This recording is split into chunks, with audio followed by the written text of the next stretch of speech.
Selamat pagi, rekan pria Katolik. Berjumpa kembali dengan saya, Dominikus Agus Gunawan, dalam renungan Pukatnas yang kali ini saya sampaikan dengan topik penyelesaian konflik menurut Alkitab. Topik kali ini merupakan kelanjutan dari topik sebelumnya, yaitu mengenai konflik resolution. Bagi Anda yang belum melihat materi sebelumnya, silakan Anda lihat materi sebelumnya.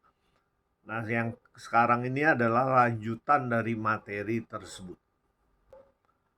Rekan pria Katolik, untuk menyelesaikan konflik berdasarkan Alkitab, ada beberapa petunjuk yang bisa kita pelajari.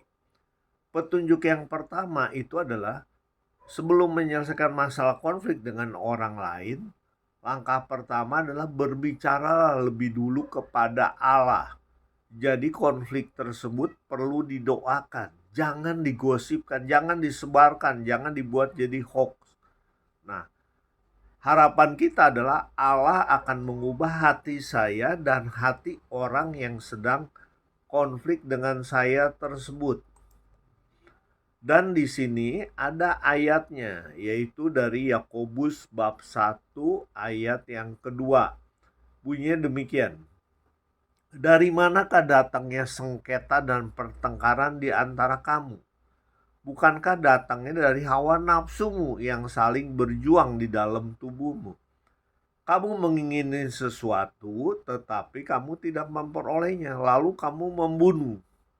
Kamu iri hati, tetapi kamu tidak mencapai tujuanmu. Lalu kamu bertengkar dan kamu berkelahi. Kamu tidak memperoleh apa-apa karena kamu tidak berdoa. Itu Yakobus bab 4 ayat 1 dan 2. Nah, jadi rekan pria Katolik, kalau Anda konflik, berdoalah, mohon petunjuk dari Tuhan. Itu langkah yang pertama. Langkah yang kedua, nah kalau kita konflik, maka jangan menunggu pihak lain. Langkah kedua saya kasih judul adalah selalu ambil inisiatif. Nah, artinya kita diminta selalu bersikap proaktif. Jadi kita yang memiliki inisiatif untuk menyelesaikan masalah tersebut. Pesan Alkitabnya ada dalam Matius 5 ayat 23 sampai 24. Bunyinya demikian. Sebab itu, jika engkau mempersembahkan persembahanmu di atas mezbah, dan engkau teringat akan sesuatu yang ada di dalam hati saudaramu terhadap engkau, tinggalkanlah persembahanmu di depan mezbah itu, dan pergilah berdamai dahulu dengan saudaramu. Lalu kembali untuk mempersembahkan persembahanmu itu. Jadi para pukater, kita hendaknya datang pada Tuhan, ya. Ambil inisiatif, kita mau menyelesaikan masalah ini. Minta maaf atas kesalahan yang telah kita perbuat. Petunjuk yang ketiga, itu dalam menyelesaikan konflik, kita perlu bersimpati terhadap perasaan mereka, yaitu lawan bicara kita, lawan konflik kita. Jadi artinya yang pertama, kita perlu menggunakan telinga Anda lebih banyak daripada mulut. Jangan asal bicara, tapi dengarkan dulu. Petunjuk dari Santo Paulus di Filipi bab 2 ayat 4 bunyinya demikian. Dan janganlah tiap-tiap orang hanya memperhatikan kepentingannya sendiri, tetapi kepentingan orang lain juga. Jadi pada saat kita konflik, kita tidak boleh egois, hanya kepentingan saya. Tapi lihat, pihak lain juga memiliki kepentingan. Itu yang perlu kita sadari. Jadi kita perlu memusatkan perhatian kita pada perasaan-perasaan mereka, bukan hanya pada fakta. Nah, jadi kita perlu memulai dengan simpati, bukan dengan solusi. Ya, bukan hanya dengan solusi, tapi simpati bahwa kita mau menyelesaikan masalah ini bersama-sama supaya tidak ada konflik. Itu langkah ketiga. Langkah keempat, petunjuk keempat untuk menyelesaikan konflik itu adalah akui peranan Anda dalam konflik tersebut. Jadi artinya memang inisiatif perlu mulai dari kita. Kita perlu mengakui kesalahan kita lebih dahulu.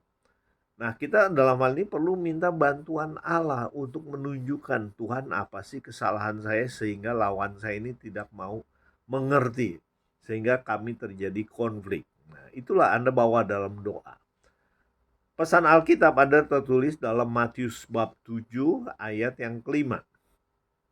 Yesus berkata, keluarkanlah dahulu balok dari matamu, maka engkau akan melihat dengan jelas untuk mengeluarkan selumbar itu dari mata saudaramu. Jadi sebelum nunjukin kesalahan orang lain, kita periksa dulu, introspeksi diri, ada nggak kesalahan dalam diri kita. Nah, itu yang perlu kita lakukan. Kemudian petunjuk kelima, yang perlu kita bicara dengan lawan konflik kita itu adalah serang masalahnya, bukan orangnya. Ya, jadi kita perlu mengendalikan mulut kita, hati-hati dalam berbicara. Ya, yang kita bermasalah itu dengan topiknya, bukan dengan orang itu. Ya, jadi jangan jadikan orang itu menjadi musuh kita. Pesan Alkitabnya ada dalam kitab Amsal bab 15 ayat yang pertama. Jawaban yang lembah lembut akan meredakan kegeraman, tetapi perkataan yang pedas membangkitkan marah. Nah, pada saat kita menyelesaikan konflik, kita perlu membuat hati kita menjadi tenang dulu, menjadi lemah lembut ya, sehingga tidak menjadi pertengkaran yang malahan jadi membesar. Kemudian petunjuk yang keenam, bekerja samalah sebanyak mungkin. Santo Paulus dalam kitab Roma bab 12 ayat 8 mengatakan demikian. Dapatnya kalau hal itu tergantung padamu, hiduplah dalam perdamaian dengan semua orang.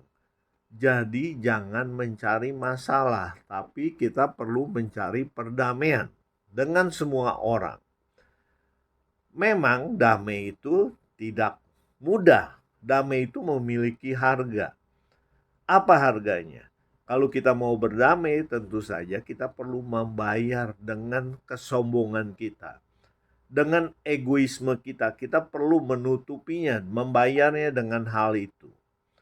Di Matius bab 5 ayat 9 dikatakan juga demikian. Berbahagialah orang yang membawa damai, karena mereka akan disebut anak-anak Allah. Jadi Anda pastilah akan disebut anak-anak Allah, dan itu tujuan hidup kita. Jadi karena itu marilah kita berdamai. Dan petunjuk yang ketujuh, yang terakhir itu adalah utamakanlah rekonsiliasi, bukan resolusi. Rekonsiliasi itu mengutamakan hubungan. Memang resolusi mengutamakan penyelesaian masalah. Tapi dalam hubungan dengan orang lain yang konflik dengan kita, kita perlu mengutamakan rekonsiliasi. Bagaimana saya berhubungan kembali dengan baik terhadap orang tersebut. Rekonsiliasi berarti Anda melupakan perbedaan pendapat. Nah, bukan itu masalahnya, tapi yang penting hubungan kita, kemanusiaan kita antara orang itu dengan yang membuat konflik dengan saya menjadi selesai, menjadi berdamai. Jadi karena itu kita perlu berdiskusi, bukan berdebat. Ya. Karena itu kita perlu dalam menyelesaikan konflik, lakukanlah dengan semangat untuk mencari keharmonisan, bukan penyelesaian masalah. Ayat Alkitabnya Anda bisa lihat dari surat yang pertama dari Rasul Petrus, 1 Petrus bab 3 ayat 11b. Bunyinya demikian. Petrus mengatakan, ia harus mencari perdamaian dan berusaha mendapatkannya. Nah, kita perlu berdamai dan berusaha untuk mendapatkannya. Jadi agar tidak menimbulkan hal-hal yang tidak diinginkan. Demikianlah rekan pria Katolik sekalian, marilah kita menyelesaikan konflik yang terjadi antara diri kita dengan orang lain itu secara damai. bukan menentukan siapa yang benar, siapa yang salah, tapi mencari perdamaian di mata Tuhan. Agar kita juga mendoakan agar orang itu terbuka dan hati saya pun penuh pengampunan. Terima kasih rekan pria Katolik, kiranya Tuhan memberkati kita senantiasa demi nama Bapa dan Putra dan Roh Kudus. Amin.